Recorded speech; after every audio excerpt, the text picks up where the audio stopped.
Vamos para o estudo diário do Tânia, para a data de 18 de Sivan, concluindo o capítulo 6 da segunda parte do Tânia, o portal da unicidade da fé. Então, em sequência, o que foi dito antes, o Alter Rebbe nos conclui agora, quando ele estava traçando um comparativo entre a atuação da alma sobre o corpo, que a alma apenas dá vida ao corpo, o corpo é secundário à alma, porém a atuação do Criador em relação à criatura é algo muito mais intenso, porque Deus não apenas dá vida ao mundo do universo, Ele não é apenas a alma do universo, Deus dá existência ao mundo do universo. Deus cria do nada todos os seres e criaturas, o mundo todo, e portanto isso faz com que o mundo não seja considerado sequer secundário em relação a Deus. Pelo contrário, o mundo está constantemente, plenamente anulado por completo, uma nulidade total em relação a Deus, ao Criador. Com isso ele vai nos explicar porque é tão importante a Torá nos prevenir, o quanto nós devemos aquilo que foi questionado, a questão que nos foi exposta no início desse ensaio, dessa obra, por que a Torá tem que nos advertir tanto de saber, de colocar no nosso coração que não há nada, nem nos céus acima, nem na terra abaixo, etc., além de Deus em nós. Então, isso que ele nos esclarece agora. ולכן הוא צריך הכתוב להזהיר בידעת היום והשבות לבביך וגומר שלא תעלה על דעתך שהשמיים וכל צבאם והארץ ומלואה הם דבר נפרד בפני עצמו והקדוש ברוך הוא ממלא כל עולם כהתלבשות הנשמה בגוף ומשפיע כוח הצומח בארץ וכוח התנועה בגלגלים ומניעם ומנהיגם כרצונו כמו שהנשמה מניעה את הגוף ומנהיגתו כרצונה. Traduzindo. Nos diz o Alter Rebbe o objetivo desse versículo natural, que ele quer nos chamar a atenção, que ele quer nos advertir. Nos diz, por isso a Escritura teve de instruir-nos, saberás hoje e considerarás em teu coração que nos céus acima, na terra abaixo não há nada além de Deus, etc., para que a pessoa não se permita pensar que os céus e tudo o que eles contêm, e a terra e tudo o que ela contém, possuem existência própria, secundária, para que a gente não cometa esse equívoco, para que a gente não pense que a atuação de Deus do Criador sobre o mundo é igual à atuação da alma sobre o corpo, para que a gente não imagine que os céus, com tudo que eles contêm, a terra, com tudo que contém, possuem existência própria, secundária, mas uma existência própria, separada. E Deus meramente preenche o mundo inteiro, como a alma se reveste do corpo, e Deus apenas, ele vivificaria o mundo da mesma forma que a alma dá energia vital ao corpo. Então, Deus, ele daria vida ao mundo. Ele apenas, a pessoa poderia imaginar que ele apenas implanta o poder, por exemplo, o poder de crescimento vegetativo em uma terra que existe separadamente, ou o poder de movimento em planetas que existem separadamente, como se a gente imaginasse que todas essas criaturas têm uma existência apartada, à parte, e ele, Deus, só dirige e controla tais entes de acordo com a sua vontade, como a alma, da mesma forma que a alma dirige e controla o corpo segundo a sua vontade. Então ele vai nos dizer que a Torá aqui vem nos esclarecer que não é assim, que a gente não cometa esse equívoco, que a gente não veja as coisas como elas são na superficialidade, mas que a gente saiba se aprofundar naquilo que há por trás de tudo isso e possa chegar à real e verdadeira conclusão de como todos os mundos e criaturas e seres são completamente nulificados diante de Deus. E esse é o conceito da fé e da unicidade dentro do judaísmo. Seja, em outras palavras, o versículo aqui bíblico, ele vem excluir do nosso pensamento essa ideia, essa mentalidade de que Deus e o mundo seriam como duas coisas separadas, e a relação entre eles seria como a do corpo com a alma, da alma para com o corpo, ou seja, poderia se pensar vendo o mundo, criaturas consistentes, sólidas. O problema é que tudo isso é só ao nosso ver, na nossa visão, né? Mas a pessoa poderia imaginar que o mundo é uma coisa à parte, né, separada de Deus, e Deus se reveste no mundo, ou investe no mundo a sua energia, assim como a alma se reveste do corpo, e dessa energia divina investida no mundo, disso vem o poder vegetativo, de crescimento vegetativo na Terra, ou o poder de movimento dos astros e assim por diante, da mesma forma que a alma atua sobre o corpo. Sim, a gente poderia dizer que Deus, poderíamos de repente achar que Deus é o criador do mundo, Deus é até o regente do universo, ou o que faz o mundo funcionar, mas podíamos imaginar que Deus e o mundo são duas coisas distintas, separadas. Deus dá vida ao mundo, mas são duas coisas distintas. Assim como a alma que se reveste no corpo, ou se investe no corpo para dar vida a ele, o corpo de fato, ele acaba agindo de acordo com a vontade da alma, e a gente poderia pensar, Deus também, ele rege o mundo, né? E da mesma forma que o corpo é secundário à alma, a gente também imaginaria que Deus é a alma do universo e o mundo é secundário a Deus, né? Mas ele nos diz que na realidade não é isso, não é nada disso. Pelo contrário, ach bemet eina mashal dome lanimshal klal. Na verdade, não se pode fazer aqui absolutamente nenhuma analogia. No fundo, na realidade, não há até meio de comparação, de associação entre alma-corpo, na relação alma-corpo e Deus-mundo. Como ele vai nos explicar por quê? Que na realidade essa analogia não é cabível. Que a neshama ve'aguf hem be'emet nifradim ze mize beshorsham.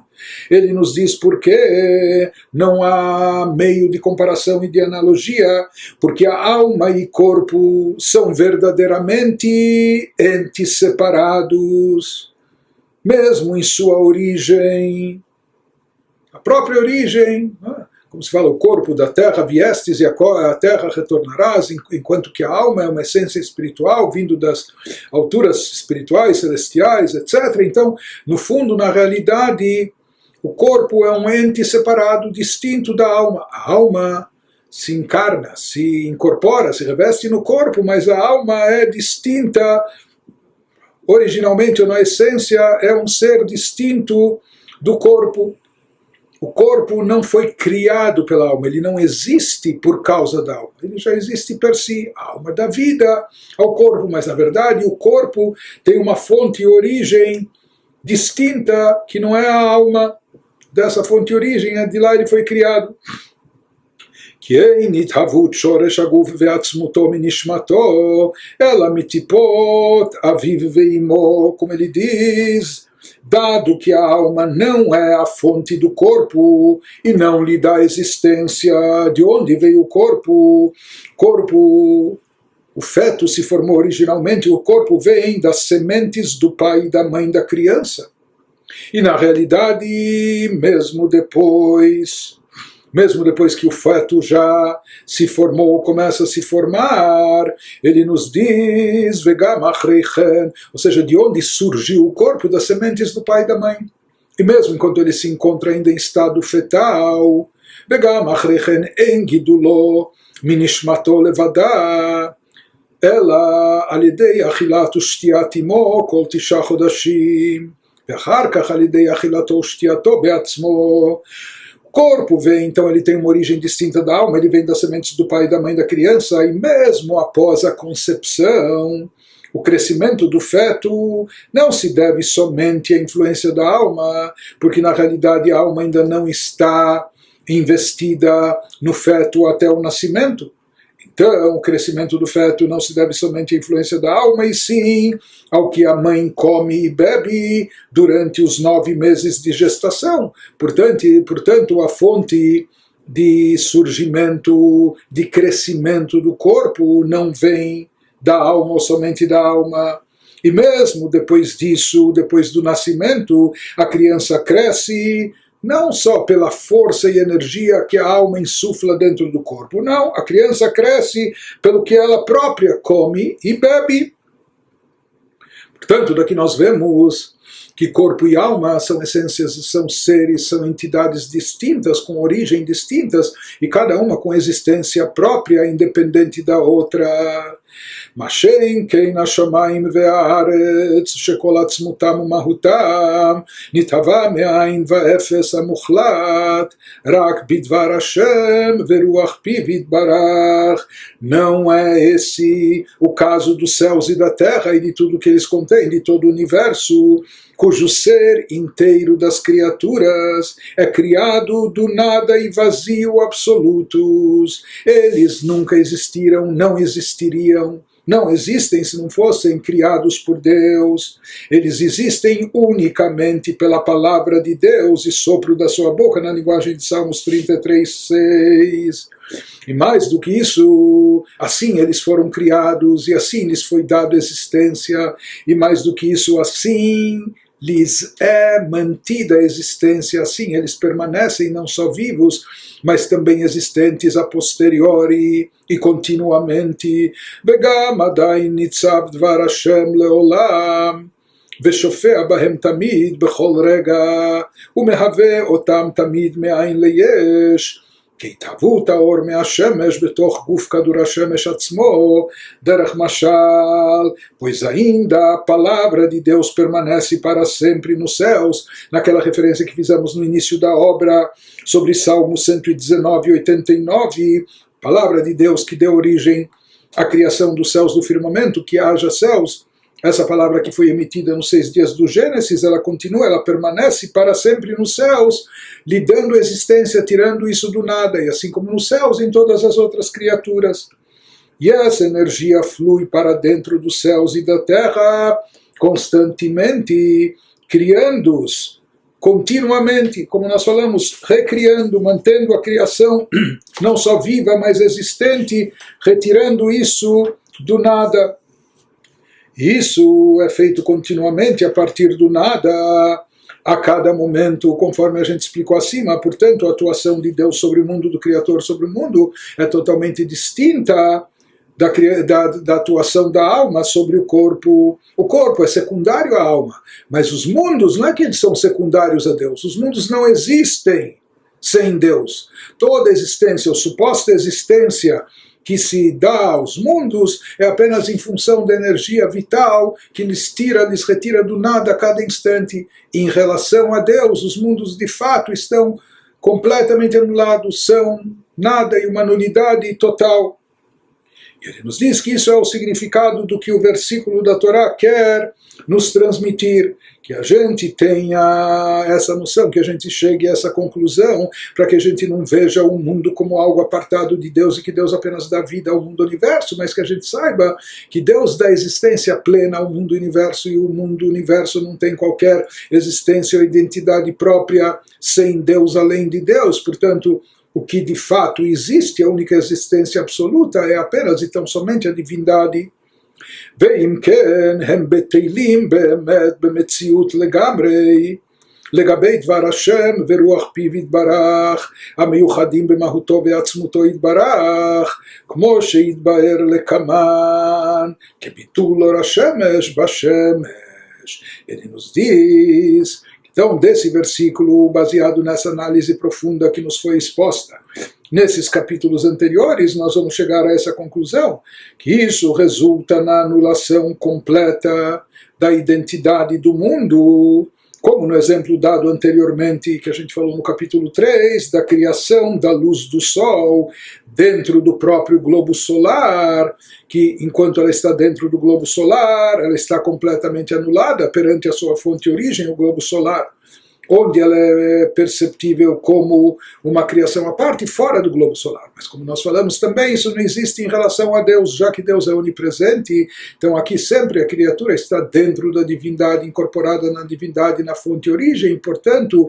sempre completamente anulada, nulificada diante de Deus.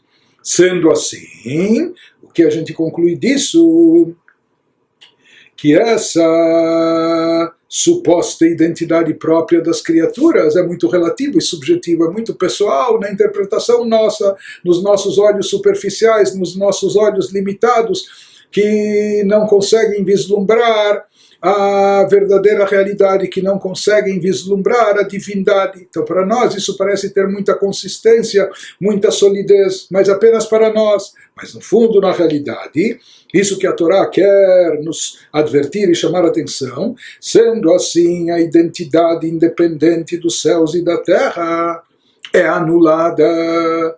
Essa identidade independente é apenas meramente aos nossos olhos superficiais, mas no fundo e na realidade ela é anulada de forma total e absoluta pela palavra de Deus e sopro de sua boca, que representam a energia vital divina que dá existência aos seres e criaturas, retirando-os do nada a cada instante, os quais estão completamente, ou seja, uma vez que todos eles são derivados dessa energia divina da palavra de Deus, os quais estão completamente fundidos com a própria essência e ser de Deus. A palavra de Deus, essa energia divina, é algo que está completamente unificado com Deus. Então, uma vez que toda a existência, não só a vida, mas a existência total e completa das criaturas é derivada da palavra de Deus. A palavra de Deus aqui representa a energia divina que é externada,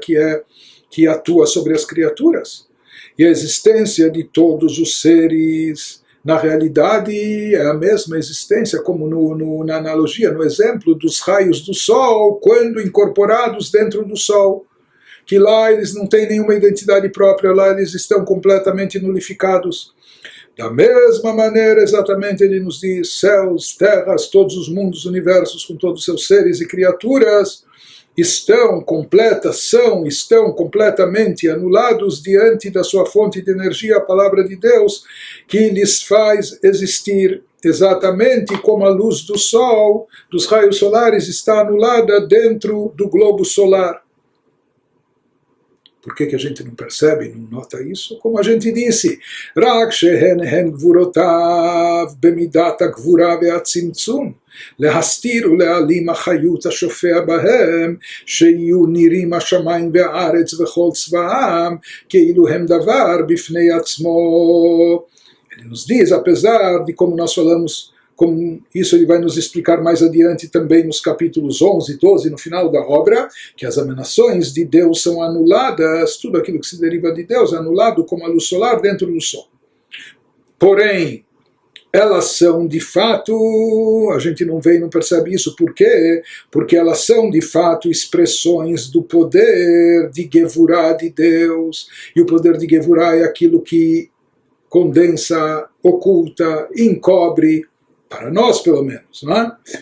Então, aquilo, uma vez que todos os seres e criaturas são expressões do poder Gevurah de Deus, por meio de seu atributo de Gevurah e diminuição da luz, da intensidade da luz e sua revelação, o qual oculta e encobre a energia divina que flui para dentro das criaturas, de modo que os céus, a terra e tudo que há neles pareçam existir independentemente de Deus. Então é por isso que a gente não nota essa anulação total e completa, por isso que a gente tem a percepção de que as criaturas são consistentes, sólidas, a matéria, firme, etc.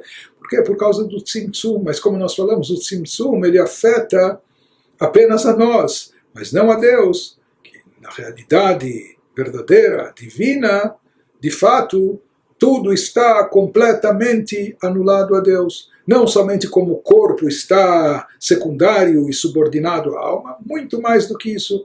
Tudo está completamente anulado a Deus, já que não tem nenhuma existência própria, sequer por um instante, sem a força divina que emana sobre ele, sobre os seres e criaturas.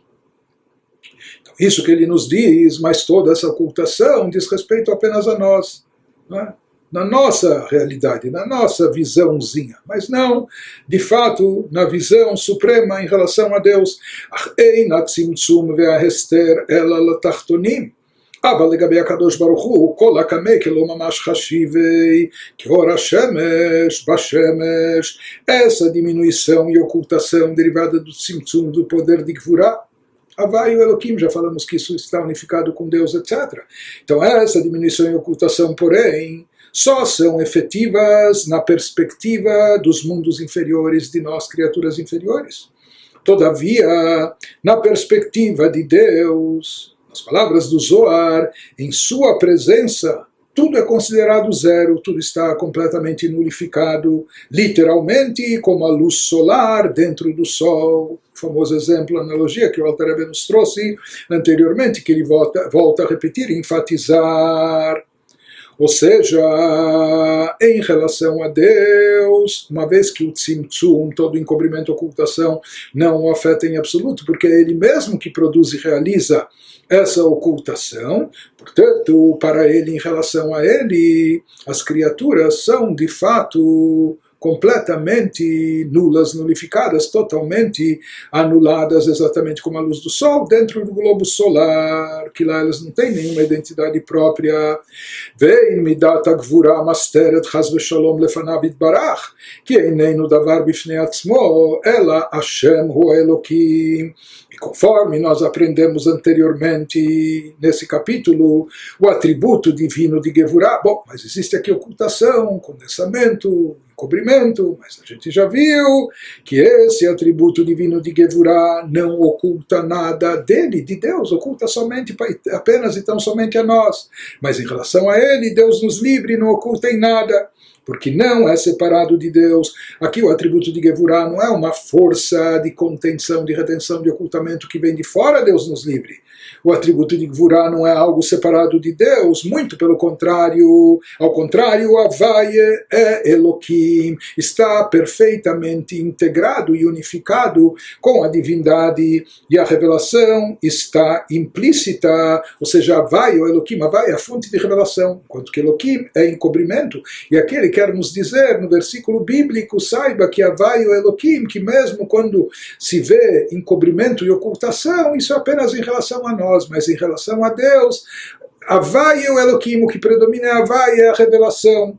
Ou seja, a revelação está implícita mesmo dentro do seu poder de diminuição. E com isso, o Alter Rebbe conclui o capítulo 6, pois a primeira metade dessa segunda parte do Tânia, o portal da unicidade e da fé. E aqui, de certa forma, ele conclui aquilo que ele iniciou a explanação no capítulo 1, explicando o sentido mais profundo do versículo bíblico, que você saiba hoje, que você se conscientize no teu coração que Havai é o Elohim, etc. Então, aqui ele nos explicou que Havai e o que Elohim como são uma coisa só, e porque é importante e porque é tão fundamental ter essa conscientização que Havai e o Elohim, e que diante de Deus não há qualquer encobrimento, e por isso, no final das contas, tudo está anulado, e em Od não há nada mais, nenhuma existência real, verdadeira e absoluta a não ser Deus. Então, tudo isso ele nos explicou nesses primeiros 6 capítulos. A partir do capítulo 7, ele vai retomar aquilo que foi dito ou foi anunciado no cabeçalho do capítulo 1, que nos fala que tudo isso é uma introdução para entender aquilo que o Zohar nos diz, que o Shema Israel, o primeiro versículo da recitação do Shema, Eichud Eilah, tem a ver com um nível de unificação a nível superior, enquanto que o segundo versículo, Baruch Shem Kevod, tem a ver com um nível de unificação numa categoria inferior. Isso que ele vai nos explicar a seguir no capítulo 7, se Deus quiser.